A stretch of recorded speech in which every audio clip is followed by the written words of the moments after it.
to join the Doorway to Director kapag yung nag-rank advance kayo to these ranks ng June to November of 2020. So that's lahat po itong training na ito ay mangyayari sa Friday. So yung Gateway to Gold will happen 9 a.m.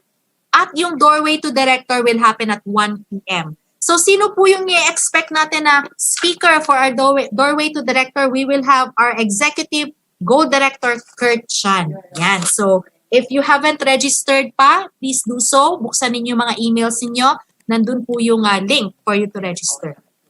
Okay. So also in preparation for 2021, this is also a good news for everyone because you can now update or manage your credit card details sa hub. So if you're going to process your online shop or your auto order, it will be very convenient for all of you kapag nasa hub na po yung inyong credit card details. This is also one way of protecting protecting all of you na to avoid yung credit card details na baka magamit ng iba. So we have to keep this secret, nasa hub lang siya.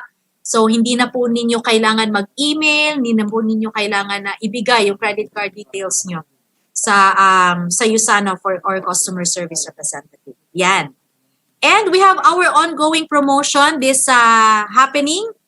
So if you are a USANA preferred consultant, you will qualify for a free business development system or the BDS, no? For preferred consultants who will convert to associate and activate at least one business center within the promo period, you will enjoy a free BDS. So lahat po ng registered preferred consultant as of November 14 may also qualify. So this promotion will run until from November 15 until January 2 of 2021. So let me just share with you yung conversion natin to from PC to associate kapag preferred consultant ka, if you want to convert to an associate with USANA, then you just have to terminate your account, okay? Para ma-enroll ka as an USANA associate. If you have the same sponsor, then you can right away enroll as a USANA associate. Kapag naman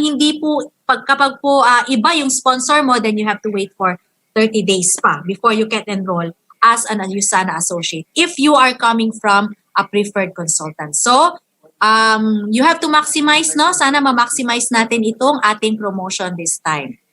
And talking about incentive trips, this is going to be our last 2 weeks for the Leadership Summit. For the Leadership Summit in Tokyo, Japan for 2021. So the incentive trip or the contest will end on November 28 at 1:59 in the afternoon. And just to keep, para maging excited kayo, saan ba ang next Leadership Summit? So please watch this. Ay, wait lang. Ayaw niya mag-play.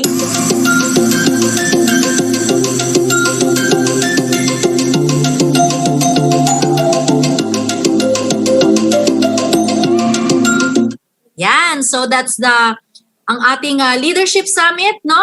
Which will start on November 28, right after ng cut-off natin ng Japan, Leadership Summit Japan. Then, definitely, ang susunod na Leadership Summit ay sa beach naman. At hindi ito ordinaryong beach dahil ito ay Maldives. So, that's from November 28 to May 28 of 2021. And eto, last week ng ating incentive trip or last week ng taon for 2020. So, last 6 weeks din ng ating Go for Growth trip to Taiwan in 2021. So, and also yung last 6 week natin para sa Sri Lanka, no? Asia Pacific Growth Incentive Trip to Sri Lanka. For those of you who haven't opt-in pa, please do opt-in now. Now, just a reminder na huwag niyo pong hanapin yung Boracay na opt-in because yung Boracay, lahat yon ay mag-opt-in sa Asia Pacific Growth Trip in Sri Lanka. So, punta po kayo sa hub, sa Contests and Events, and you look for the Asia Pacific Growth Incentive Trip and you click on the hub. Yun po yung Sri Lanka. So, kung Boracay at Sri Lanka, magkapareho lang po ang opt-in nun. So, I hope everybody will opt-in today. Ayan. Eto, moving on with our main event for this evening. So, our speaker for tonight, no, sinasabi ko sa inyo, isa sa mga bagong Diamond Directors natin. So, let me just have some few introductions sa ating speaker. He's a nursing graduate with no employment history. Okay? So, ilang beses na po siya nag-qualify for the Philippine Trimestral Growth and nag-qualify na din po siya sa almost maraming travel incentive ng USANA. And of course, he has been a USANA Philippines Top Growth 2 beses po. Always nasa top income earner. And one of USANA's newest Diamond Director, RV Villanueva. Ayan. Good evening, RV. Ayan, parang mahina ang boses mo, RV. Wait. Ayan. Parang mahina siya. Or sa akin lang ba mahina? Can you please type in the chat group, guys, if you can hear RV loudly? Mahina daw. Mahina. Okay, hold on. Ayan. Better. Yan, lumalakas na RV. Lumalakas na. Bago mag-start si RV, no? Type natin sa chat box, belated happy birthday sa ating speaker. Yan. So, yun. Belated happy birthday. Ayan. So, RV, take it away po. Ayan po. Sige po.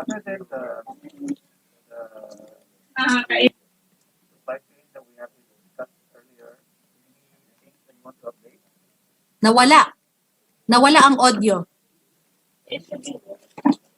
Parang naghang siya. Ay, hindi naman po siya naghang. Ano siya, ma'am. Hindi lang po talaga marinig yung audio.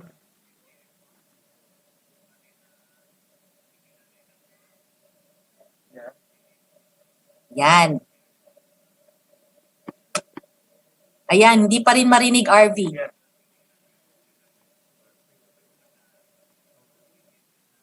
Okay, which group are you referring to now?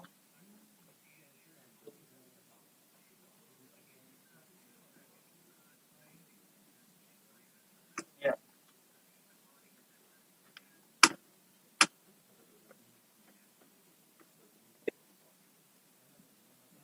Alright, habang inaayos po ni RV. Meron na ba? Ayan, meron na. Yun. Okay. Perfect. Nangyayari. Take it away, RV.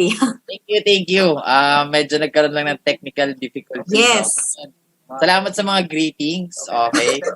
To be honest, when I was checking my schedule, sabi Wednesday training, sabi ko, nasa bakasyon pa ba ako nun? Sabi, 6 p.m. So, carry lang. Alright? So, I'm very excited to share to all of you.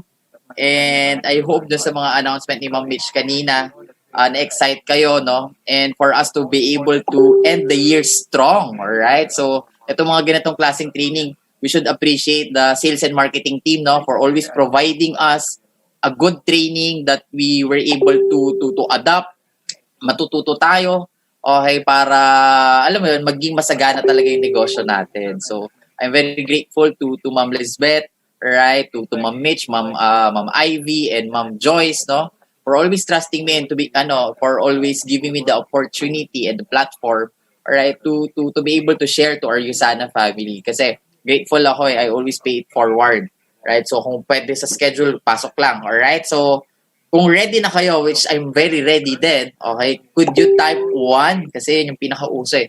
Yan yung indication na ready na yung mga tao, di ba? Yung nagta-type ka, okay, yan yung na ready ka ng makinig. Wow, dami. Right? So, mukhang ready na nga po talaga. Right? So, pag-uusapan natin ngayon is winning habits. So, this is my slides. So, ayan.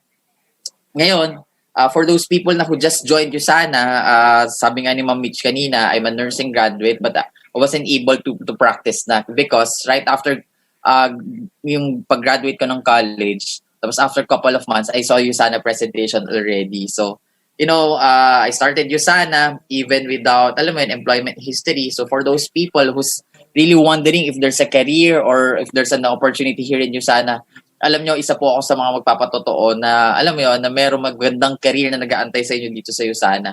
na hindi totoo no yung no para lang sa mga walang magawa ito. Okay, kasi ako after graduation, ito na kaagad yung sineryoso ko. So I'm very grateful din na kasama na sa resume ko yung lagi akong top growth, right? So this is my third for this year, right? And for this year, I think I'm very consistent in becoming part of the top income earner. And of course, definitely and for sure, I'm gonna be one of the APG qualifiers. Okay, so kita-kits po sa Sri Lanka or kung ano mang options yung gagawin ninyo, no? So I hope nag-enjoy po kayo. So ngayon, pag-uusapan po natin ngayon is about winning habits. Right? So, ano ba yung habits? Actually, yung binigay sa akin yung topic na to, sobrang napapanahon siya kasi sobrang importante na meron talaga tayo netong habit na ito, no? Yung mga habits na to. So, kung sa Tagalog, ito yung mga kinaugalian. Kasi itong mga kinaugalian natin, it will help us determine if we are in the right track in doing the business. Would you agree? Kasi kapag wala kang magandang mga, alam mo yun, routines, di ba? Yan yung mga habits eh. If you have mas marami yung bad habits na hindi ka aware, I don't think you're gonna be reaching the top here in USANA. So, ang goal natin is maging aware tayo. So, it's to be honest, it's very self-explanatory but I think kailangan natin siya mapag-usapan. And alam ko, malaki tong bagay, no? Kapag natutunan mo or maybe it's really your first time na magnegosyo, first time mo mag-USANA, ito yung mga necessary mong gagawin in order for you to make things happen. Alright? So, yung mga pag-usapan natin, it's really a framework already that been using here in USANA trainings. Alright? So, ang gagawin ko lang, mas i-define ko lang siya. And at the same time, mas i-highlight natin kung ano yung mga kailangan yung gawin. Tapos para pwede mo ngayon mag-copy. Now, when you copy it, you have to make sure more than doon sa pagsulat mo or pag-record mo ngayon neto, no? Ang goal mo, once you copy, you have to adapt it and then make it more personalized, right? So, I know there's a lot of trainings that being provided by USANA, by our team, but you have to make sure each topic na natututunan mo, no? Or yung mga pinapanood mo, kailangan yan, alam, iniintindi mo talaga and ini-internalize mo talaga. Tapos, you have to make it on your own. Right? So, hindi pwede yung kunyari kung ano yung sinabi ng speaker, sobrang gagayahin mo yun. Kailangan talaga para mas maging genuine ka. Okay? I-adapt mo ng para sa'yo. So, gano'n ba kahalaga yung habit? Yun muna kasi yung pag-usapan natin dito. Gano'n ba kahalaga yung habit? So, yung habit, di ba? So, madali siyang sabihin habit, pero how powerful yung habit? Okay, para marating natin yung gusto natin in life, no? Ako naniniwala ko itong habit na to, if we do it, alright, if we do it consistently, ito yung magbibigay sa atin ng success. Ito yung magbibigay sa atin ng success. And how powerful the habit is, try to imagine this letters, 'di ba? Yung habit, yung 5 letters ng habit na yan. Now, okay, check nyo to. If you remove the letter H, ano yung natira? You still have a bit. Okay, you still have a bit. Now, when you remove the letter A in habit, you still have a bit. Galing, di ba? And when you remove the letter B, you still have it. Di ba? Ibig sabihin, kahit natanggalin mo, okay, kung ano man yung mga, alam mo yun, yung letter A, H, A, B, alright, yung mga bagay na to, yung habit na yan, hindi na yan, mawawala sa katawan mo. Alright? So, once na nag-instill ka na sa sarili mo ng mga routines mo, ng mga positive habits mo, right? Even though na magpahinga ka, even though na mag-relax ka, nandyan na yan hindi na yan mawawala. So, importante, ma-establish mo yung habit mo, lalo na sa work ethic mo, okay, sa ginagawa mo here in USANA. You guys learning, alright? That's the power of, habit. So, if you are learning, okay, could I have an exclamation point kasi mag-start na kaagad tayo so we could maximize our time. Right? So, wow. Ayan yan. Sige, go. Dami. Alright? So, number 1 habit. Okay? So, yung nire-recall ko yung mga notes ko and while I'm really searching about the topic, ang pinaka-common, no, especially sa notes ko, importanteng habit talaga ng mga successful na tao, hindi lang ng mga taga-USANA. Alright? If you really wanted to win in life, sobrang importante yung goal setting. Okay? Yung setting life goals. Alright? So, kung ikaw may life, meron ka ng mga, mga targets, it's good. But if you still don't have, right, maybe after this session, Okay, importante na mag-set ka. Especially, for the last 6 weeks of the year. Right? So, bakit ba importante mag-goal set ka na? O kaya, itong huling 6 na linggo ng, ng taon. Right? Kung ano yung activity mo na gagawin ngayong 6 weeks na to, ito ngayon yung magdidictate kung paano mo sisimulan yung 2021 mo. Right? So, di ba, kung i-relate mo siya. So, importante, ngayon pala mag-set ka na ng mga life goals mo. Paano mo gustong tapusin yung 2020 mo? Right? It doesn't matter, maybe iniisip mo, may COVID pa naman next year. Di ba? May pandemic pa din naman Right? But, we are optimistic. Right? And if yung mga targets mo sa buhay are very, very important, I don't think you're gonna be missing the chance na hindi ka mag-set ng mga life goals. Alright? Now, what's more important in setting life goals is very important, yan, sabi ng quote yan, you have to surround yourself with positive people. You have to get rid of the toxic ones in your life. You become, alright, whom you associate with. Right? That makes sense. Bakit? Kapag kasi mali yung crowd na sinasamahan mo, hindi ka niyan matutulungan na ma-push Sabi nga 'di ba? You don't make friends who are comfortable already. 'Di ba? You have to make friends who will be there to push you and push you to level up even further. Right? So hindi ka nagkakaibigan dun sa mga taong, alam mo yun, yung masaya na lang sila sa buhay nila. Are you guys learning there? So, 'di ba, importante, 'di ba, na kapag mag-set ka ng mga life goals, importante ngayon sino yung isusurround mo. Kasi kapag hindi maganda yung crowd na meron ka, even though na maganda naman yung gusto mong marating sa buhay, pero lagi mong kasama is wala talagang plano sa buhay, I don't think yun, may mararating ka, mahirapan ka talaga mag-rewire lahat ng mga pananaw mo sa buhay. 'Di ba? Would you agree? Kasi alam mo yun, kapag hindi maganda yung mo, pag hindi maganda yung kasama mo lagi, alright? So, 'di ba, lagi kang may impluwensyahan. Kaya nga lagi nga sinasabi, kapag ikaw nasa Usana ka na, lagi mo kakausapin yung mga successful na tao in Usana. Okay, bakit? Pag lagi mo kasing kasama yung mga hindi successful or maybe mga ka-work mo, ka-family, yung mga outside Usana, yung decision making mo ngayon, pang outside of Usana din. Gets? Right? Pero pag lagi mong kasama yung mga into Usana talaga, yung may mga gusto talagang marating sa buhay. Okay, ito yung mga tao naman na, 'di ba, na yung decision making nila na, okay lang, ile-let go ko yung Usana. Okay lang na hindi ako mag-attend ng training. Ganyan lagi yung mga pananaw niyan. Right? So kung gusto mo talaga maging successful dito, isurround mo, right? More than dun sa having ng goals, isurround mo yung sarili mo ng mga tao talagang alam mong payaman. Alright? So, ayan. Now, sobrang importante yung alam mo yung basic formula for success. Okay? Ano yung basic formula for success? Yung goal plus action plan equals results. Okay? Tapos, plus evaluation yan. Now, yan? Paano yan nag-work? Okay, yung goal, halimbawa, last 6 weeks ng taon, di ba? Ganyan, magsusulat ka ngayon. Last 6 weeks ng taon. Right? Ano yung gusto mo? Number 1 in terms of income. How much ba yung gusto mong kitain? If you are starting, let's say for example, you just started last week, first week mo ngayon, di ba? Sabihin na lang natin, ang sinulat mo doon, total of $600.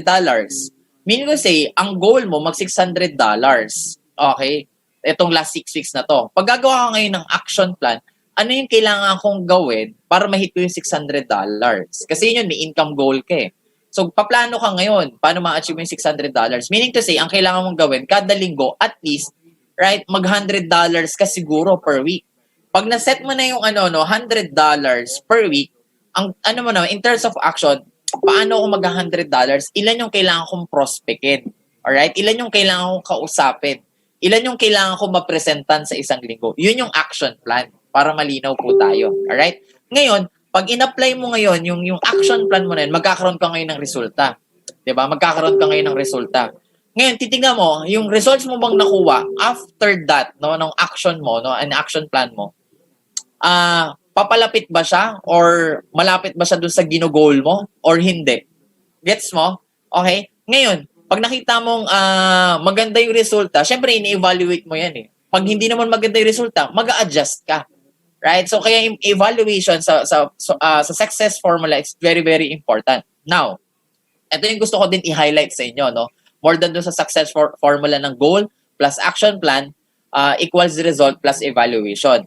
tandaan nyo po ito sa mga Usana friends, right? Whether you are starting or maybe you are in the middle of your career na here in Usana, it's very, very important, okay, na magkaroon ka ng clarity kasi sa ginagawa mo. Kaya nga, importante na meron ka munang goal. Kasi hindi ka uusad kapag wala kang goal, right? Na wala kang goal sa simula. So, importante na meron kang goal, okay? So, ngayon, bakit may clarity dapat? Okay, bakit ba malinaw dapat? Right? Kasi it will give you a sense of direction on what you are doing here, especially here in Usana. Okay? So, ngayon, if you have clarity already, okay, meron ka na ngayon, meron ka ng proper decision making and proper action na pwedeng magawa. Alright? So, yun yung importance ng clarity. Kasi kapag wala ka ngayon ng proper decision making at saka proper action, no, that would follow to your goals, ang mahirap dyan, you would not develop your self-confidence.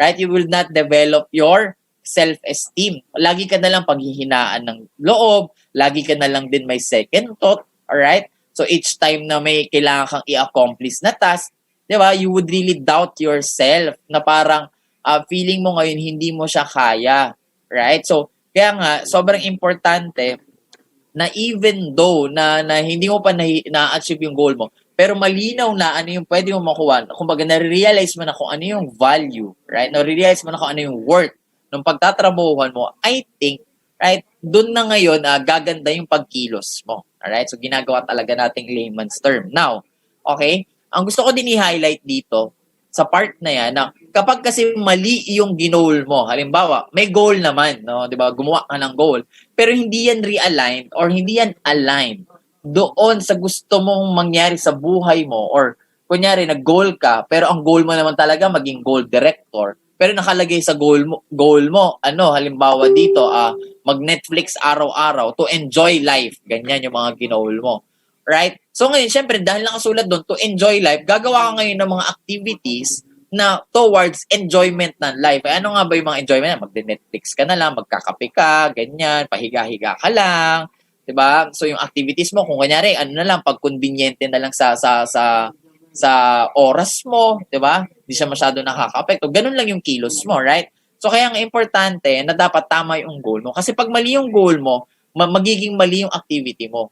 Ngayon, kapag naging mali yung activity mo, pag nagkaroon ka ng results, hindi ka ngayon magiging happy. Right? Hindi ka ngayon magiging happy. Right? So, it's something din na natutunan ko. Right? So, sabi ko nga, tama eh. Okay? Tama na dapat talaga laging tama yung ginugol natin. Lalo na kung align yan sa mga bagay na gusto natin marating here in Usana.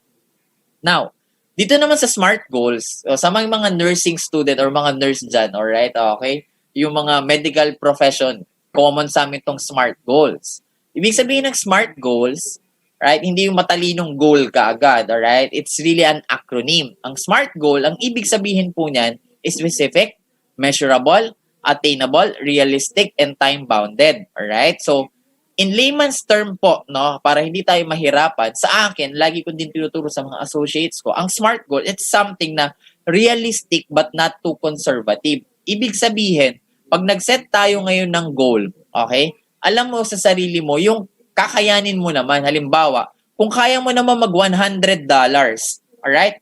So, mag-100 daw, tama yan. Sabi ni James sa mga teachers, smart din daw sila. Tama. Alright. Ngayon, pag tayo, no, pag magse-set tayo ng mga goals, importante po, okay, na realistic siya. Ibig sabihin, halimbawa, ikaw nagsisimula ka ngayon, hindi ka pwedeng mag-set ngayon dyan ng 50,000 1 week. Lalo na kunyari kaka-start mo pa lang 2 weeks ago. I'm not saying na hindi mo kaya. Alright, pero ang sinasabi ko, especially if you don't have an experience in this kind of business, right, importante ngayon mag-set ka ng mga ng mga feasible goals.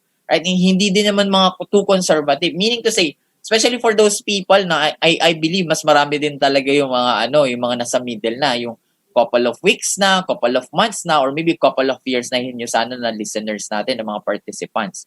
So, ibig sabihin neto, right, ng realistic but not too conservative, set ka ng goal. Halimbawa, if you're starting or maybe you are rebuilding your business, kung kaya mo na mag-stretch ng $200, di ba, alam mong doable naman siya sa'yo, no? Go for $200. huwag ka na mag-set ng $25 per week.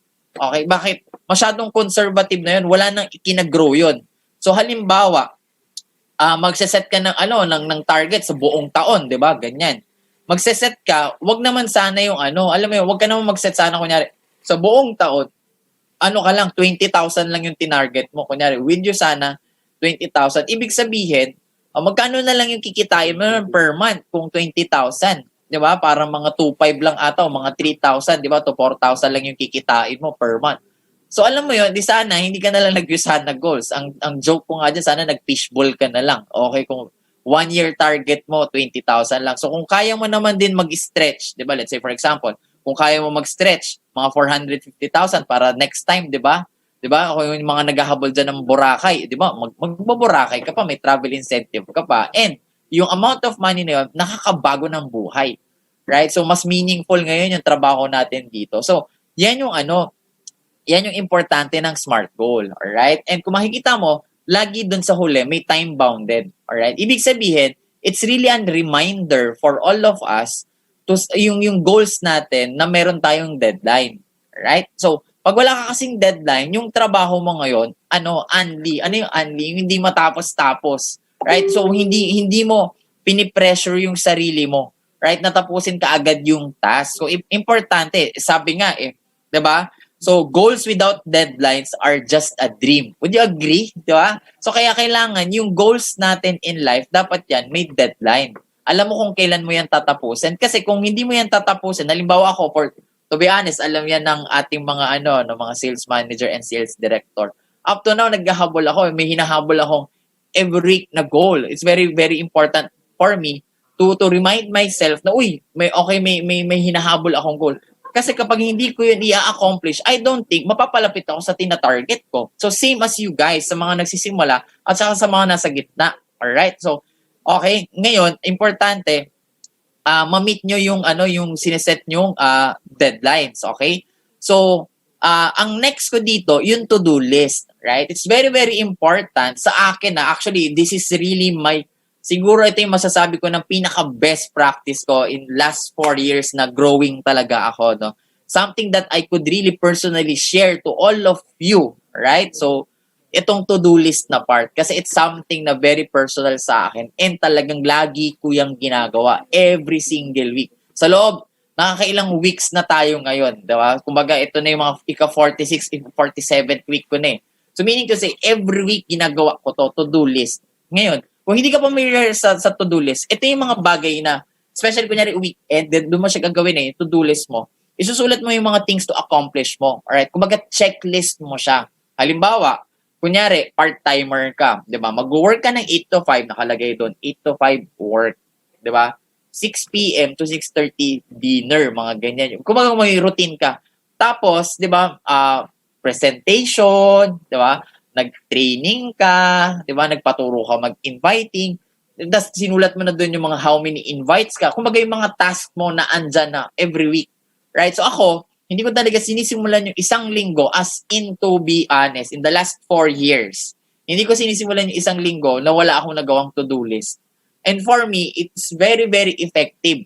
Right? Now, why is it sa akin effective? Or maybe I could really share it sa inyo. Ano yung power ng to-do list na yan? Kasi mau-on track ako, alright? And dun ko na mo-monitor. Yan yung tracker ko kung productive ba ako o hindi. Halimbawa, may mga weeks ba na nagsulat ako ng mga to-do list ko dapat tapos hindi ko nagawa? O naman, tao lang ako. Okay? Pero ang importante sa akin, right, na ma-prioritize ko kung ano yung mga pinaka-importante. Diba? Kasi syempre meron yan kunyari kung kailangan ano yan yung level of productivity, although it's really a different topic. Kunyari kung kaya ko if it's important, I will do it now. Pag hindi naman important, okay, maybe hold on lang yan. Right? Pero kapag important but hindi naman sobrang urgent, i-delegate ko na lang yan. May mga ganyan ako, ganyan.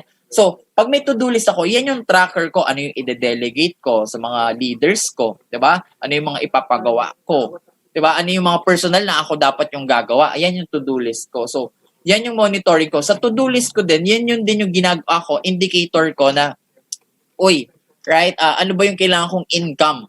'Di ba? So, kunyari, sinulat ko doon. Right? Nandun yung yung goal action plan, yung ganyan, success formula ko. Ano ba yung target ko for the whole month? So, break it down ko yan ng every week, right? So, ganun siya. So, ibig sabihin, kung ano yung ginawal ko ng 1 year, ang magdidictate yung trimestral performance ko. Right? Kung ano yung trimestral performance ko, mag-i-indicate yun, or magre-reflect yun, dun sa monthly activities ko. Now, yung magiging monthly results ko, alright, ang factor nun was in yung sa weekly activities ko. Gets niyo yun? So, from yearly, trimestral, monthly, to weekly. Ngayon, right? Bakit ganon? Okay, bakit ganon? Sa yung calendar ko. Kasi incorporate na doon yung Usana calendar.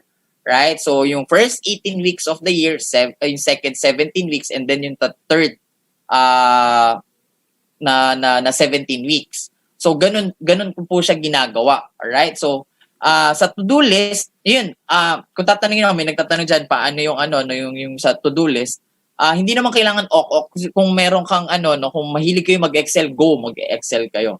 Right? So actually, pag tinuturo ko to sa mga associates ko, ini-Excel talaga nila ako. Yun nga lang ako, medyo tito pa rin ako, galawan. So, naka-notebook po ako. Right? Naka-notebook ako sa mga things to do ko talaga. Every tas tinecheckan ko na lang yan. Yan yung mga indicator ko po. Alright? So, yan, pwede din yung mga naka-calendar sa cellphone. Ako din, naggaganyan din ako sa mga kung ano yung mga schedule. Alright? So, pero sa akin, effective talaga, naka-notebook na, tas meron din naka-backup ng sa phone. Alright? So, yan yung mga lagi kong hawak po. Alright? So, ngayon, every week, sineset ko yan. Okay? Always remember the power of the weekend. Alright? Especially for those people who are really part-timers. So, dapat during the weekend pa lang, gumagawa ka na ng to-do list mo. Hindi mo kakayaan na papasok yung Lunes, wala ka pang na-prospect, wala ka pang schedule for the week ng guest mo, kung kailan ka magpe-present para sa downlines mo or sa crosslines mo, yung service mo na yan. Right? Kasi kapag hindi mo pinalano yung buhay mo, alright, magra-run lang yung buhay. Okay, mauubos lang yung oras mo kung sa ano-anong bagay, tas hindi, alam mo yun, feeling mo busy ka, pero hindi ka productive. Right? So, wag mo kakayaan na mauubos yung oras mo. Right? So, bago pumasok pa yung Monday, dapat naka-ready na yan. Right? So, ako, ang best time ko lagi, every Saturday cut-off, kukunin ko na yung notebook ko niyan, tapos isusulat ko, goal met ba ako o hindi? So, honest ako doon. Kunyari, pag sinabi ko sa sarili ko na, hindi ko na yung goal ko talaga. Ngayon, syempre, evaluation, di ba? Ano ba yung mga, ito yung tatanggalin ko sa sa activities ko, sa to-do list ko next week, kasi hindi naman ako natutulungan na ito maging productive. Ano yung kulang? Ano yung hindi ko nalagay? Ito dapat. So, may mga ganon. Okay, so, tracker natin siya. Right? Yung to-do list na yan. In order for us, okay, para ito yung determining factor natin kung papalapit ba tayo dun sa mga life goals natin or hindi. So, are you guys learning? Okay, so I hope ito, very practical na approach to, para lahat tayo, papalapit ngayon tayo sa mga life goals natin. Ngayon, let's say for example, di ba gumawa ka ng to-do list, tapos biglang meron mga all of a sudden na mga biglang activity or emergency na kailangan activity. Halimbawa na lang yung bigla ang yaya. Okay, bigla ang yaya ng kaibigan na friend, meet up tayo. Right? Importante sa yung goal mo. So, check mo ngayon yung to-do list mo. May oras ba ako para mag-make mag-make way ng mag-meet up ng friends? 'Di ba? So, pag alam mo ngayon na hindi naman 'to makakatulong sa goals mo, and wala siya dun sa to-do list mo, especially for that week, wag mo nang gawin. Kasi ibig sabihin, hindi yun makakatulong para ipalapit ka sa goals mo. Alright, hayaan mo na yan. Maybe schedule mo na yan the following week or maybe the following month mo na yung mga meet up na ganyan. Alright, pag na-hit mo na yung goals mo. Kasi, alright, yung masyado tayong inclined sa mga instant gratification eh. Maaga tayo nati-distract, which I'm gonna be discussing naman din later. Right? So, yun yung importante, di ba? Kaya importante may to-do list tayo. Para ngayon, halimbawa ngayon, middle of the week pa lang. Halimbawa, kung wala ka pang to-do list po, make sense yung sinasabi ni Mentor RD. Right? So, gumawa ka na. Ano yung kinakailangan mong gawin ngayon? Alright? Ano pa yung mga kailangan mong i-adjust ngayong linggong to para ma-push mo yung goal mo for the week? Diba? Kung wala ka pang to-do list for the next 5 weeks, kasi 6 weeks na lang after this cut-off, diba? So, next 5 weeks, starting, alam mo yun, ng Saturday cut-off ka agad, ano yung mga kailangan mong gawin para may habol mo, para magkaroon ka ng momentum, para may organization nga, para pag nag-start yung January mo, right? Okay, may may org ka na, may team ka na, ganyan. Alright? So, sulat mo na ano yung mga necessary na mga steps. Right? Ano yung kailangan mong gawin? Ano yung income na hinihit mo every week? right? Ano yun din yung i-reward mo sa Pasko sa'yo pag na-hit mo naman to. Di ba may mga ganyan ka, right? So, sana ngayon, no, after ng session natin ngayon, lahat magiging productive na wala nang excuse, right? Kasi sabi ko nga, it's really my personal formula in the past in order for me to sustain yung growth every year, right? So, yan talaga yung yun talaga yung pinaka-sikreto ko na which is not so secret anymore na sinishare ko po sa inyong lahat para lahat tayo maging productive, right? So, now, gustong-gusto ko to sinabi ni Bill Gates, no? Especially in setting life goals.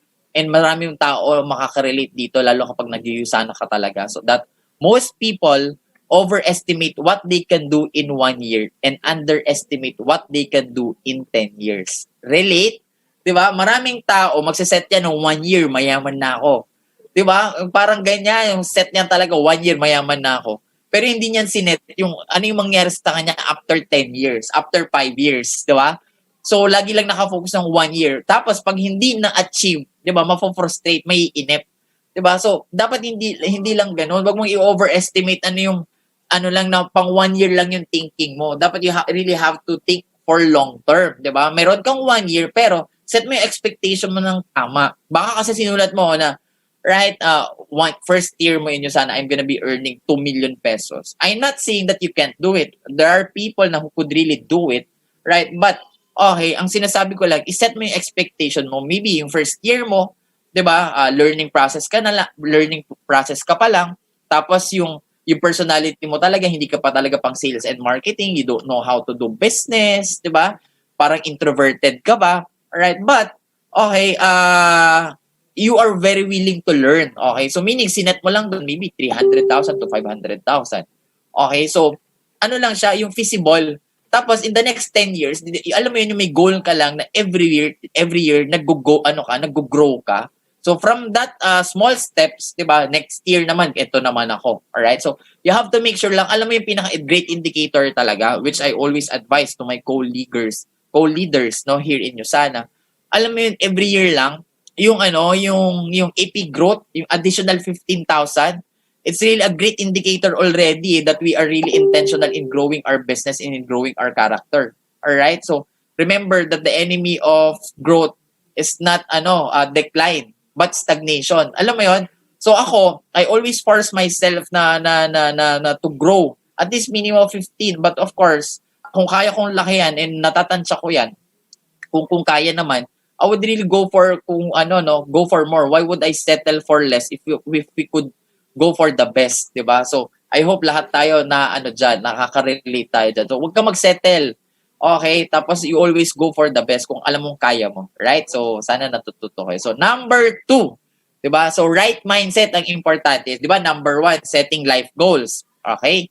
So, pag may goals ka na, okay, na-set mo na yung mga targets mo in life, sobrang importante, meron ka ding right mindset. Kasi maaaring maganda yung gusto mong marating sa buhay, pero yung mindset mo, right, is hindi tama, I don't think, right, magko-connect yan, yung goals at saka yung mindset, diba? So, importante, okay, ano yung perspektibo mo sa buhay? Ano yung outlook mo sa buhay? Ano yung mindset mo ngayon? Right? Hindi pa pwede yung gusto mong yumaman pero hindi ka willing magsakripisyo. Gets mo? Diba? Gusto mo magbago yung buhay mo pero hindi ka willing mag-put in ng trabaho. Diba? So, ano yung mindset mo? Right? Ano ka ba? Yung may manyana habit ka ba? Diba? Yung procrastinator ka ba? Yung mga ganyan. So, importante, magkakaroon ka ng right mindset. Okay? So, sabi nga dyan diba? Ng quote na yan that once your mindset changes, everything on the outside will change along with it. Ibig sabihin, kapag yung mindset mo, maganda na, yung perspective mo, diba? Sa buhay, right? Nag-i-improve na, nagbabago na, lahat, alright, magbabago. Kasi it's how we see things Diba? So kapag positive na yung outlook natin sa buhay, magiging positive na din yung activities natin. Right? So pag negative mindset tayo, magiging negative din yung actions natin. Pag negative yung actions natin, negative din yung results natin. Right? So now, paano ba magkaroon ng right mindset? So magsisimula yan talaga sa self-talk. Diba? Self-talk mo. Ibig sabihin, paano mo kinakausap yung sarili mo? Diba? So alam ko may mga meme dyan, diba? Minsan kinakausap mo yung sa sarili mo, diba? Tapos negative pa, diba? So hayaan mo yan. Pero yun nga yun eh, yun yung point, 'di ba? Paano mo kausapin yung sarili mo? Mas marami ba yung nasabi mong negative kaysa positive? Kasi sarili mo na nga lang yan eh.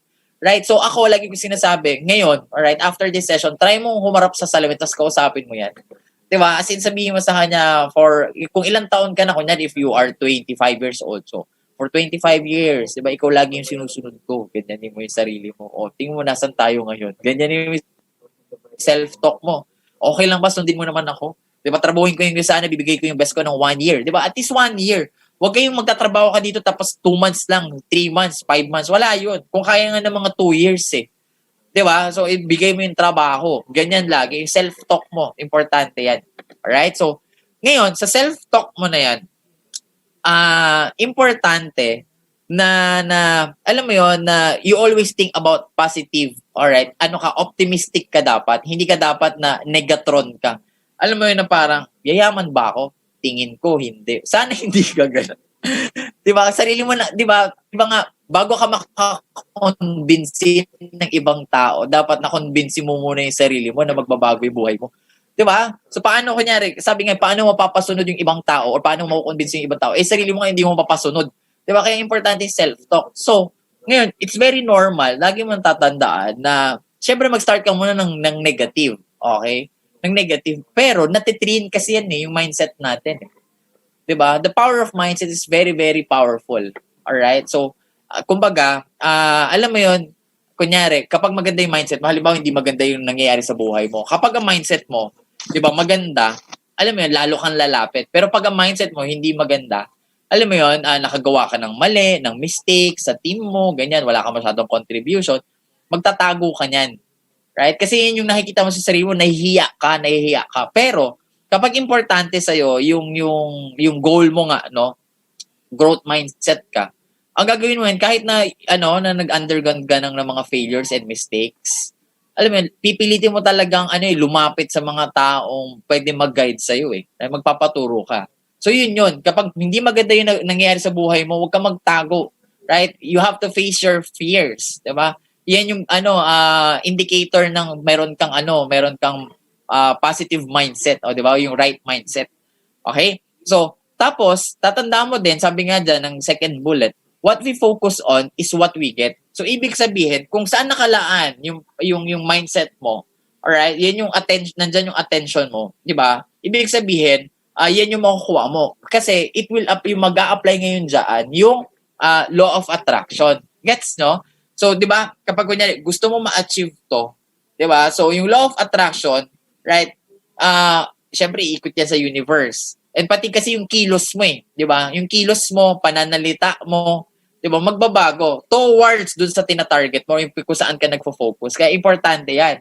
Di ba, na meron kang magandang mindset. Kasi kapag negative yung mindset mo, hindi mo akalain na, alam mo yon na in decision making mo pala, medyo sumasablay na. Ayan. So, ayaw natin yung mangyari.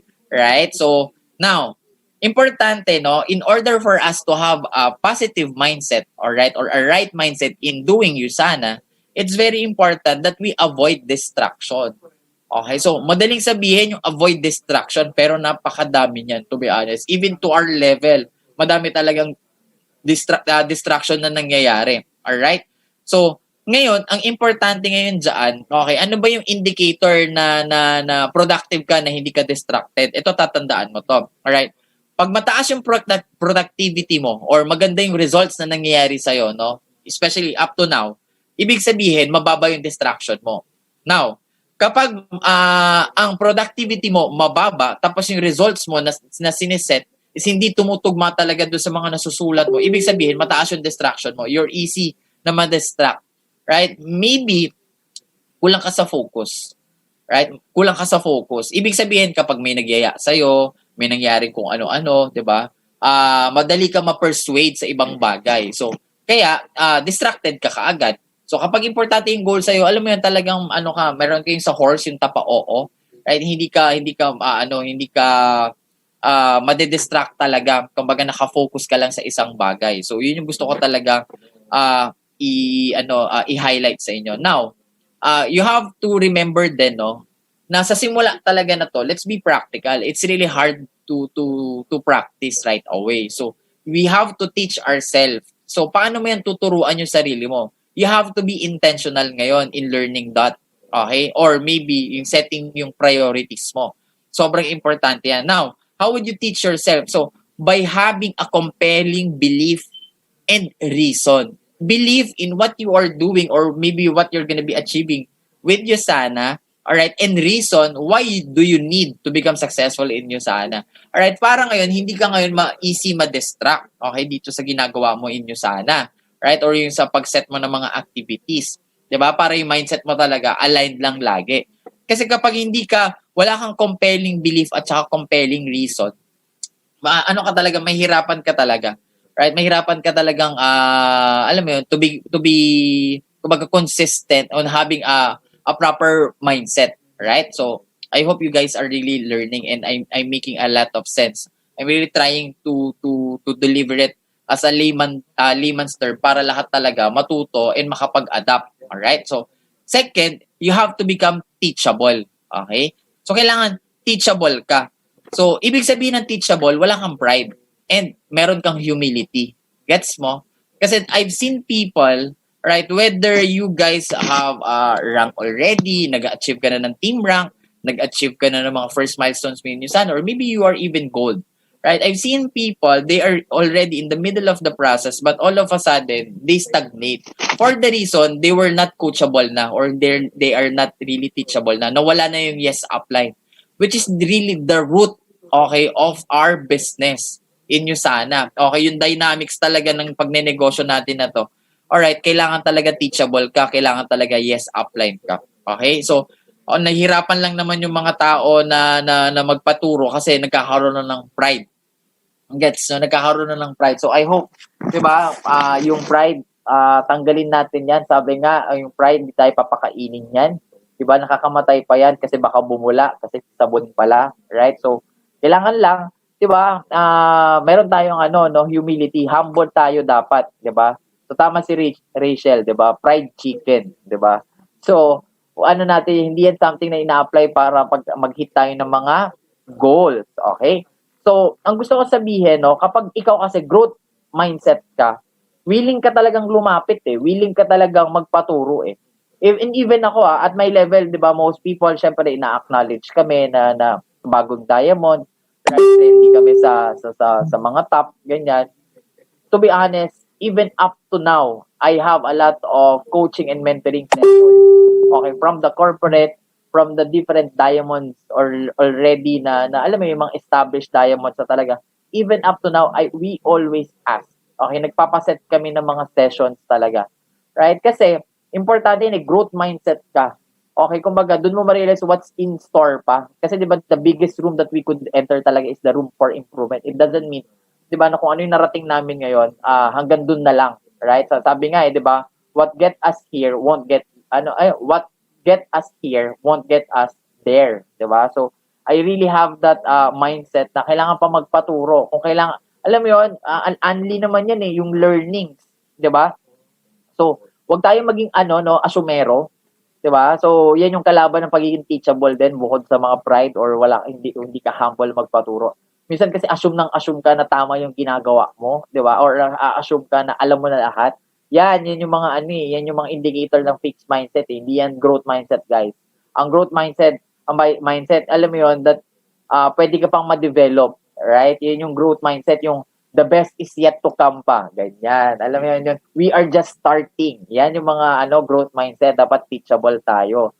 Right? So, alam mo yun, pag meron ka kasing right mindset na, ganun na yung yung alam mo yun, yung pananaw mo sa buhay mo, yung mga weaknesses na alam mo yung mga weaknesses mo, yung aware ka na sa mga weaknesses mo, magagamit mo na siya para maging strength mo na din. Halimbawa, pangit yung story ng buhay mo, ganito yung mga nangyari ng buhay mo, ito yung mga weaknesses mo. It's something na ngayon magiging strength mo na kunyari mahiyain ka, dati talaga yan yung nagpapabagal sa'yo. Right? Pero magiging framework mo na ngayon siya na para magiging success story mo na siya na, guys, kung nakikita nyo ako, hindi ako power mag-talk, 'di ba? Hindi ako magaling mag-talk, 'di ba? Hindi ako marunong talaga na alam mo yun sa excitement ng mga talk. Pero makikita nyo, hindi yun yung papigil sa akin para ma-achieve yung goals ko. 'Di ba? May mga ganyan ka ng story ngayon. 'Di ba? So sa mga mahiyain, so Hindi yan hindi hadlang yung mga weaknesses mo. So maraming mga bagay na mga areas of weakness pa natin, no. Pero it's very important na kung ano man yung mga weakness na yan, aware tayo and willing tayo ma-develop yan. Tapos yun na yung magiging natin, reason para maging successful. Tapos ito, consistency, lagi natin naririnig yan sa trainings natin. So consistency, syempre, yan yung paulit-ulit nating ginagawa, di ba? Para daw maging successful sa'yo sana, kailangan consistent ka. Kung ano man yung income, ano yung title mo, dapat yun yung income mo, di ba? Yung mga ganyan. Tapos, dapat kung ano yung results mo nung nakaraan, dapat mauulit mo ulit siya. Kasi may iwasan natin yung salitang chamba.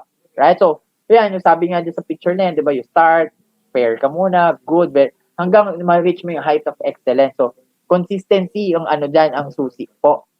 Alright? So, para bumilis tayo, no? So, and very self-explanatory naman ang consistency, but it's really one of the winning habits sa mga successful na tao, especially here in USANA, right? So, ang sabi dyan, we are what we repeatedly do. So, excellence, therefore, is not an act, but a habit. Diba? So, ibig sabihin, okay, para magkaroon tayo ng or ma-achieve natin yung height of excellence, kailangan yung mga task natin na magaganda, it's something na paulit natin, no? Napapractice natin lagi-lagi. Hindi pa pwede yung isang beses lang, di ba? So, alam mo yun, dapat may focus ka. So, you have to become consistent. So, sabi nga dyan you have to, sabi nga don't mind what others are doing, di ba? Mind what you are not. So, kailangan mag-focus ka. Ano ba yung mga bagay na hindi mo ginagawa? Kasi masyado, tingin ka ng tingin sa iba, di ba? Sa resulta or sa results ng iba, nakalimutan mo yung tignan yung sarili mo ngayon. Kaya ngayon, wala kang ngayon consistency. Right? So, adjust ka ng So, effective, yun, paulit-ulitin mo siya. Diba? Tapos, sabi nga dyan, remember, consistency is the key to breaking bad habits and forming good ones. Diba? Make sense yan. So, ibig sabihin, kapag maganda na yung consistency natin, okay, makakalimutan naman na natin yung mga bad habits natin. Halimbawa, yung katamaran. Diba? Mamaya na. Okay, yung yung pag hindi hit ng goals, 'di ba? Kasi habit din 'yan yung pag hindi hit ng goals, kunyari, this week nag-0, last week nag-0 ka, this week plano mo ulit-ulitin. Ibig sabihin, tino-tolerate mo na siya, hindi mo napapansin yung kaka-0 mo, habit mo na pala 'yan. So kumbaga, naging normal na lang sa yung hindi mag-hit ng goal. So hindi yun normal, guys, bad habit 'yun. Now, having a bad habit, it doesn't mean na masamang tao ka. Ibig sabihin lang neto, meron kang mga maling kinikilos na pwedeng baguhin. So all we have to do, okay, to set our priorities, set our targets, and then kapag importante na yung mga targets and willing ka nang magtrabaho dyan, yung mga bad habits mo dati, makakalimutan mo na yan. Alright? So, having a consistency, meaning, magkakaroon ka ng personal accountability mo sa sarili mo, di ba? Ayan nga, magkakaroon ka ng, itatrack mo talaga kung nagpa-progress ka ba o hindi. Di ba? So, iti-check mo yung mo dyan, yung level of commitment mo, di ba? Kasi meron nga dito sa USANA, commitment versus interest. Pag committed ka, naggawin ng isang bagay, gagawin mo ang lahat, whatever it takes. Pag interest ka, gagawin mo lang yan kung convenient sa oras mo. Right? So, di ba? So, pag hindi lang tayo, ang kalaban lang talaga ng consistency is lack of patience. Di ba? Yung, mainipin tayo. Di ba? Pero ito, tanda mo yun sabi nga kailangan lang may maganda tayong attitude habang nag-aantay tayo. Huwag tayong bugnutin masyado, 'di ba? So, and masyado tayong naghahabol ng instant gratification. Alam mo 'yun, kapag kikilos tayo, gusto kaagad natin may results. Akala mo yung hataw mo this week, akala mo yun na yun, tuloy-tuloy na yan. Halimbawa, nagpapiin ka ng 10 this week. Akala mo ngayon next week, kikilos na yun kaagad. Hindi mo, alam mo yun, hindi mo naisip na kailangan turuan mo muna yan. 'Di ba? Dapat parehas kayo ng mindset, dapat i-equip mo pa yan ng skills. So, akala mo ngayon, porket na nagpa-pay-in ka ngayon, tapos sabay kayo nag-attend ng training, sahayaan mo na siya. Hindi ganun yung consistency. Yung consistency, di ba, para ma-achieve mo yan, dapat talaga lahat ng areas ng task. Gagawin mo siya, dapat holistic approach mo siya. Yung mga patterns, yes, tama, yun. Okay? So, kailangan nga, dapat, yung results mo na maganda, nauulit mo siya, it's really a sign of a good consistency.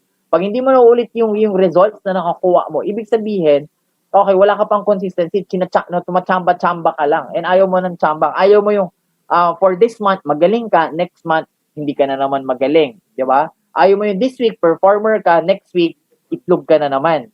Di ba? This year, okay, nag-trending ka, next year, pahinga ka na naman. Hindi yun signs of consistency. So ngayon, kaya nga importante na ba, yung accountability natin sa mga activities natin are very, very important kasi yung whatever we build right now, di ba, yung sa organization natin, mga tinuturo natin, di ba, tayo mismo, yung ina-attendan natin ng mga training, it's all necessary, di ba, na para i-apply natin sa pagnenegosyo natin. And indicator na on track tayo sa continuous growth, right? So, yan yung importance ng habit ng consistency. Ayan. So, medyo malapit na tayo matapos. Okay, hinga-hinga lang tayo dyan. So, importante din dito, you should be an avid learner. Okay? So, yan yung mga indicator ng mga successful na mga tao, avid learner. Right? So, alam mo yun, meron talaga silang na hindi sila magsisettle kung ano lang yung learnings nila ngayon. So, sabi nga dyan, never stop learning. Kasi when you learn, diba, you will earn. Diba? Basic yan dito sa'yo sana. So, even if you are not yet earning, dapat you should learn. Diba? So, kasi kapag nga, tuloy-tuloy yung knowledge na pumapasok and development ng skills mo, dadating yung time, yun yung magpapa-income sa'yo. Alright? So, okay, sabi nga, leaders are readers and researchers. So, hindi na lang basta readers. Okay, kasi bakit? Meron na tayong mga platform na hindi lang tungkol sa libro, pero meron na tayong mga videos, meron na tayong mga podcast, may mga ganitong klaseng trainings every day na pinaprovide ng USANA, no? Na from Tuesday to Thursday or to Friday, nagbibigay sila ng mga ng mga talks, 'di ba? Every 6 PM. So, marami tayong mga opportunities para matuto, 'di ba? So walang excuse para hindi natin na mag-grow yung sarili natin or hindi natin ma-hit yung mga targets natin. Okay? Tapos ang gusto ko i-highlight din dito na importante din dito yung humble ka. Kung gusto mo talagang or yung hungry ka talaga sa learning. Kasi importante dito yung marunong kang magtanong. Right? Especially to those people na successful na sa mga uplines mo, sa mga coach mo, sa mga mentors mo. Yung marunong ka mag-chat, dapat may initiative ka. Yung hindi ka di susi. Right? So, kasi kapag di susi ka, 'di ba? Meaning to say yung alam mo yon, yung lagi ka na lang uutusan. I don't think na 'di ba na mabibilis yung growth mo dito, 'di ba? So kung gusto mong maging mabilis, kailangan proactive ka talaga sa mga ginagawa mo, 'di ba? Tapos alam mo yung mindset mo talaga, dapat lifelong learner ka talaga. 'Di ba? Kasi hindi ka takot na mag-explore pa, na mag-try ng mga bagay, tapos na magkaroon ka ng mga bagong experience. 'Di ba? Yan yung mga indicator talaga na gusto maging successful. And I think it's very self-explanatory, no? Kung pag ikaw gusto mo talagang umangat sa buhay mo, especially gusto mo maging successful in USANA, kailangan talaga hungry ka for learning. You won't settle. 'Di ba? It doesn't mean na maybe you are successful already, 'di ba, in your corporate careers, 'di ba, sa mga part-timers. So remember, USANA is really a different platform and the approach of USANA is very unorthodox. Seryoso bigla ito. So, very unorthodox, 'di ba? So medyo iba yung mga principles in doing this business, 'di ba? So you really have to adapt and learn. Okay? So kaya kailangan magpaturo ka. Lalo na kunyari, yung nagtuturo sa'yo, mas bata, di ba? Bakit ako makikinig dyan? Ako nga, manager na ako, executive position na ako. Siya, fresh grad pa lang. O kaya, hindi nga siya nakatapos. O kaya, yung work niya, ganito lang. Di ba? Minsan, yan yung mga humahad lang eh. So, hindi ka avid learner. Di ba? It doesn't mean na mataas yung nakuha mo na sa labas. Di ba? Iba yun. Iba yung USANA eh. Kung mataas yung results na nagtuturo sa'yo, di ba? May na-achieve na yan. So, kailangan mo magpaturo para maka-adapt ka. Diba? So, kaya nga, importante dyan na teachable ka pa din. Diba? Na coachable ka pa din. Alright? So, and remember, okay, so, syempre, di ba pag mag-aaral na ako, ganyan ako dyan eh. Kunyari, kunyari, nagsulat ko nga sa to-do list ko, read this chapter. Kunyari, may binabasa ako libro. Alam mo yung pag nakita ko, medyo nararamdaman ko din yung katawan ko, nandun yung katamaran. Di ba? May nananalaytay din sa dugo ko ng katamaran. Katamad. So, kaya kailangan, 'di ba? I-upgrade mo ngayon or meron ka ngayon switch. Alam mo kung paano i-switch yung sarili mo para ipa-pump up mo siya na mawala yung nananalaytay na dugo ng katamaran sa atin. So, kailangan marunong tayo mag-set up ng mood para for learning. So, halimbawa, kunyari bago yan nag-training, nagpa-play kanina sila Ma'am Mitch ng magandang music, no? So, nakaka-pump up. So, ako din. 'Di ba nakikinig ako ng pump up music, hindi ako makikinig ng music ni Moira kasi paubaya yan, 'di ba? Malungkot yan, 'di ba? Yung pa naman yung mga gusto ng mga Pilipino, mga hugot, 'Di ba? So, hindi ako makikinig niyan, hayaan ko muna yan, 'di ba? Ang dami natatawa. Hindi ako muna makikinig niyan. 'Di ba? Papakinggan ko yung mga nakaka-pump up, 'di ba? Yung may excite ako, hindi yung may iyak ka. Kasi syempre tao lang tayo eh, 'di ba? So, mamaya na yan. 'Di ba? So, kapag kunyari gusto mo ma-excite ka, gusto mo pump up ka, excited ka, nakinig ka ngayon ng ng mga ganyang music, patay na. Hindi ka ngayon magiging productive. Hindi mo natutulungan yung sarili mo na ma-push. 'Di ba? So ako, kapag kunyari alam ko mag-goal setting ako ngayon, alam ko may mahaba akong mga talks ngayon, alam ko madami akong kakausapin ngayon, I would really start my day na alam mo yon yung mga activities ako kunyari magkakape ka, 'di ba? Kakain ka ng masarap. Tapos alam mo yon, magpi-play ka ng music, 'di ba? O manonood ka ng nakaka-pump up. Yung mga ganon, yung mga nasiset yung vibe mo na, uy, na I'm in the zone, ganyan ka dapat. Kasi kapag kunyari, hindi mo isi-set yung tone mo diyan. Syempre tao ka lang tapos nakapanood ka nga niya ng magpaubayan na yan. Naisip mo na naman yung mga nanloko sa 'di ba? Naisip mo na naman yung nagpaasa sa iyo. Tira na yung araw mo kaagad. 'Di ba? Umiiyak-iyak ka na naman diyan, nasasulok ka na naman diyan, nagsisisi ka na naman diyan, 'di ba? So, ang lagi mong tatandaan, 'di ba? Kailangan magkaroon ka ng resulta. Para kung may nanakit man sa'yo, 'di ba, ang best revenge mo diyan, 'di ba, is magandang result. 'Di ba? So kung mahal mo sila noon, 'di ba? Pero ngayon maglalaway na sila kasi bakit? Very successful ka na. Doon ka mag-focus. Tama ba? Right. So 'di ba, active, 'di ba? Pag ganyan talaga mauusapan ng mauusapang pag-ibigan mga tao talaga, 'di ba? Maraming mga hugot, 'di ba? So, number 5. Okay, and something din to nakita ko din na pagbabago to sa akin, yung priority mo na yung health. Kasi alam ko naman, pag nagsisimula ka, ang priority mo talaga is yung yung paano ka yayaman, paano ka magkakaroon ng mga material na bagay, 'di ba? Paano ka magkakaroon ng pera, ganyan yung mga activity mo. Pero, right, na-realize ko na, especially now, 'di ba? Importante na sa akin din yung health.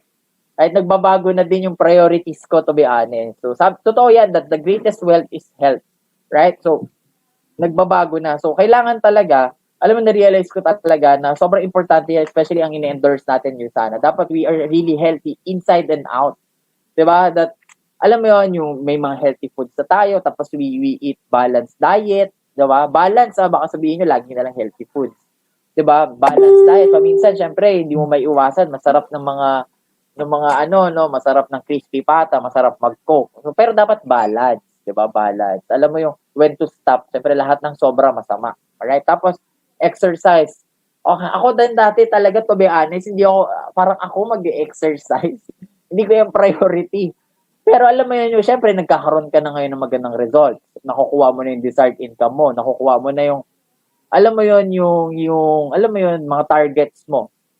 Nagbabago. Ang priority ko na yun, gusto ko maging healthy. Ganyan. Nagbabago talaga siya, guys, to be honest. So, nakaka-relate na rin ako sa mga matatagal ng diamonds. Importante talaga yung health. Diba? Tapos importante din skincare, yung mga ganyan, skincare routine mo. Alright? Yung mga ganyan, you treat yourself, yung mga ganyang habit. Kasi bakit? Kailangan feel good ka din muna eh. Kasi when you feel good about yourself, you are more confident in dealing with people. Diba? Pag alam mo, kunyari, makinis ka na. Diba? Confident ka niyan. Tapos maganda yung suot mo. Diba? Mas confident ka niyan. Kasi yung nanggigitata ka, oily ka, dami mong pimples, ganyan. Nahiya-hiya ka niyang kumausap tuloy, di ba? So, kaya importante, inside and out ka. Tapos, syempre, dahil nasa sana tayo and we are really promoting health, we should really avoid vices. Iwasan natin siguro yung smoking, di ba? Iwasan din natin yung pag-inom, right? So, as in talaga yung alcoholic mga ganyan. Ano na lang yan,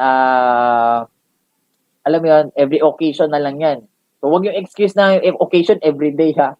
Right? Laging may ganap, di ba? So, iwasan natin yung mga yan. So, and makikita mo, and when you research about it talaga, it's very true that highly successful people, they really value healthy lifestyle. Habit talaga nila yan yung pagkakaroon ng ng healthy lifestyle, to be honest. Okay? So, and in the next ko pa dyan, alam ko lahat tayo busy magtrabaho, mag-part-time, mag-side hustle, di ba? Mag-grind. Pero, 'di ba, in order for us to be healthy, it's really a requirement, 'di ba, na matulog tayo ng tama, 'di ba? At least 6 hours a day, 'di ba? Yan po yung healthy. Okay, wag natin pabayaan yan, lalo na kung alam mong napuyat ka this day, bumawi ka talaga ng mga next day kasi masama din po yan. Right? Ngayon, bakit ko sinasabi na healthy? Alright, so remember, we deserve to be healthy. You know why? Kasi I know you are really working hard right now. Okay? You are really working hard to achieve your dreams. You are really working hard to become a diamond also.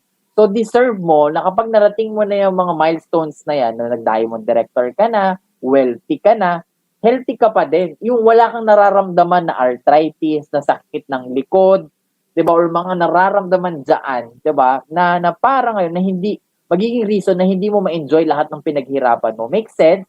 Kaya nga, 'di ba, pangalagaan mo yung sarili mo ngayon kasi nga ang taong mag-aalaga sa iyo, okay, pag tumanda ka na, is yung taong ikaw na habang bata ka pa. Lagi mong tatandaan 'yan, 'di ba? Walang ibang mag-aalaga sa'yo kundi yung ikaw din sa sarili mo. Hindi yung ibang tao, hindi yung mga anak mo, hindi yung mga kapatid. Ikaw, kung sino ka ngayon. Diba? Deserve mo yan. Deserve mo maging healthy and deserve ng family natin maging healthy. Maparanas sa kanila yung best. Para pag angat mo sa buhay, natitreat mo yung sarili mo, ay nakaka-payback ka sa family mo, especially to your parents. Pare-parehas ka ngayon nag-enjoy. Diba? So, yan yung gusto kong sabihin. So, and this is the last, okay, habit. Diba? Ng mga ng mga successful entrepreneur, yung entrepreneurial resilience. You know, the word resiliency is very trendy right now, especially here in the Philippines, right? Because ginagamit yan talaga for ng mga woke ngayon, di ba? So it's very trendy. May mga nabasa pa ako na yung resiliency ba, mabuti ba yan o masama, di ba? May mga ganyan. Right? So lagi mong tatandaan, in every naman okay, na mga ganyan, yung resiliency, okay, optimism, lahat naman yan, pwede mong na may kasamaan din, di ba? Kung hahalapan mo yan ng butas, to be honest. Okay, pero, yung pagiging resilient kasi sa isang negosyante, especially if you are sana independent distributor, it's very, very important, okay, na magkaroon ka ng resiliency. Just like me, right? I think I really achieved these results. It's because of my resiliency as well, alright? Sinabi ko yan nung last convention talk ko, okay, doon sa segment ng if we can, you can, di ba? So, sinabi ko yan yung resiliency, right? So, sobrang importante yon. Okay, ngayon, sabi ko nga dyan, successful people are people who make things happen, di ba? They are the proactive ones. They don't just expect good things to happen for them. O, yan daw yung yung resilience, di ba? So, meaning to say, resilience is about rethinking the way we see setback, all right? And viewing them as an opportunity for growth and progress, right? Meaning, okay, kapag kunyari nag-understand tayo ng mga problema, sinalan tayo ng bagyo, di ba? It's not naman na na magiging matyaga na lang tayo. Of course, we would really demand change. But in doing business, di ba, importante na na matyaga at masinop ka, right? So, alam mo yung never give up attitude, okay? Yung never give up attitude doesn't mean na apply ka ng apply, tapos walang nangyayari. Sometimes, feeling mo wala lang nangyayari, hindi mo nakikita, nakaka-develop pa yun ng patience. Hindi mo nakikita, nakaka-develop pala yun ng determination sa'yo, di ba? So, kailangan lang, di ba, sometimes nga, all we have to do is to hit it from a different angle. Kasi nagkakaroon ka ng mga experience. Akala mo lang walang nangyayari, pero marami nang nangyayari. Right? So, parang yan yung kunyari nagkuha ka ng baso, tapos may putik, nilagyan mo ng tubig, di ba? So, sa baso na yon kasi may putik siya, makikita mo lang puro putik. Pero pag tuloy-tuloy ngayon, di ba, yung tubig, dadating yung time, lahat ng putik na nasa baso, alright, matatanggal, tapos magiging tubig na lang siya completely. Meaning to say, if you are resilient in one thing, tapos tuloy-tuloy mo siyang ginagawa, okay, and hindi mo siya sinusukuan, dadating yung time, okay, magkakaroon ka din talaga ng magandang results yan. Kaya may wisdom, okay, doon sa sinasabi ng mga uplines dito na those who stay and work hard with you sana will prosper. Ang matirang magtatrabaho, ang matirang, di ba, magsusumikap inyo sana, yayaman. Okay, kasi sabi nga the difference between success and failure often comes down to who's willing to stick it out in the smartest way. Meaning to say, I've seen people na may connection naman. Nanggigil. Sorry, akala ko convention. Okay, alam mo yan, may mga tao dito, mataas yung connection nila. Okay, maganda yung network nila. Okay, pero natalo pa din sila ng ng mga taong walang connection pero nagpatuloy. 'Di ba? So sabi nga hard work beats talent, especially when the talent is not working hard. 'Di ba? Yun yung resiliency. So, 'Di ba? So hindi importante yung kung ano yung natapos mo, kung ano man yung background na pinanggalingan mo, gaano man ka-dramatic yung situation mo. As long as you are very willing to stay, learn, and apply all the things na natututunan mo, I think you also, will achieve the level of success na nakukuha namin ngayon. 'Di ba? Wala yan kung ano yung background mo. Feeling mo wala kang experience. Maybe may nakita ka ngayon, mabilis siya nag-rank advance, mabilis siya nagkaroon ng results. Pero hindi niya, hindi siya nag-stay. 'Di ba? Yung naka-experience siya ng mga attrition, ng mga problema na ayaw na niya. Wala din. 'Di ba? Hindi niya talaga na-reach yung pinaka-potential niya. Pero ikaw, maybe mabagal man yung ano mo ngayon, yung nangyari sa buhay mo ngayon. Pero dahil nanggigigil ka talaga ma-achieve yan, 'di ba? Hindi ka talaga mapigil kasi sobrang gigil ka magbago yung direction ng buhay mo. Alam mo, ikaw pa talaga yung magiging successful, 'di ba? And we've seen it a lot of times here in USANA. 'Di ba? Hindi nagmamatter kung ano yung background. Minsan may yung mga background namin na ako tulad ko, hindi naman ako nakapagtrabaho, wala akong malaking network, o nag-diamond naman. 'Di ba? Madaming mga successful, yung mga $1 million club natin, ordinary lang yung background. They just have the resilience to pursue. 'Di ba? Hindi lang talaga sila nag-quit. 'Di ba? Bakit? Kasi they are focused on their long-term goal. Alright? So, yun yung pinaka-importanting habit talaga. Yun yung gusto ko talagang i-highlight. Okay, na in order for you to become successful in USANA, yun po kailangan mo talaga. Okay, yung magkaroon ka ng yung patience talaga, no? Natsagain mo lang yan, may mangyari sa'yo. Basta wag ka mag-quit. Okay, tapos patuloy ka magtatrabaho, kakayanin mo yan. Okay lang mapagod, basta maging gold ka. Diba? Okay lang yan, na alam mo yon na mahirapan ka, ma-frustrate ka, kasi dadating yung time, ikaw din yung magda-diamond director. Right? So, thank you. Okay, gigil lang. So, walang aayaw. Diba? Totoo yan, walang aayaw. Right? Yung mga nag-aayaw. Diba kasi sabi nga ang pinakamadaling gawin sa buhay natin is yung umayaw ka o yung mag-quit ka. So, okay lang ba dahil yan yung pinakamadali, yan na yung ilas mong option? Diba? Subukan mo muna yung resiliency na habit. Diba? And this will be my last slide, guys. So, some succeed because they are destined to, but most succeed because they are determined to. Okay? So, maraming tao, diba, mas marami naging successful in USANA kasi determinado lang talaga silang maging successful. Yung iba siguro talaga, they are really destined or bound to become successful. But, guys, pag ikaw, determinado ka talaga, no one could stop you talaga. No one could stop you. And for the reason that, si God, binibigyan talaga niya tayo ng equal chance para mangarap ng malaki. Right? And definitely, He will give us the opportunity and the platform to make those dreams and goals to make, to come true. Right? So, wag tayong mapagod, di ba? Up until now, we spread our wings, we don't know how high we could fly. And thank you for listening. And I hope I was able to add value and nakabigay ako sa inyo mga practical tips, okay, sa mga habits na yan para ma-adapt mo and i-apply mo na kaagad mamaya. So, thank you very much, USANA, for the trust again. Thank you. Yan. Thank you very much, RV. I know lahat ng mga nasa call ngayon ay singgigil na na-experience mo ngayon habang nagtotalk ka. Ramdam na ramdam namin yung passion mo to share yung winning habits of being a successful USANA associate. And talaga namang very applicable, simpleng-simple, and you really discuss it in details at napaka clear nung mga nasabi mo sa ating lahat this evening. So thank you very much. And I hope tomorrow, you will also log in para sa ating 6 p.m. call. We are going to have another session with one of USANA's Ruby director. So ito po yung ating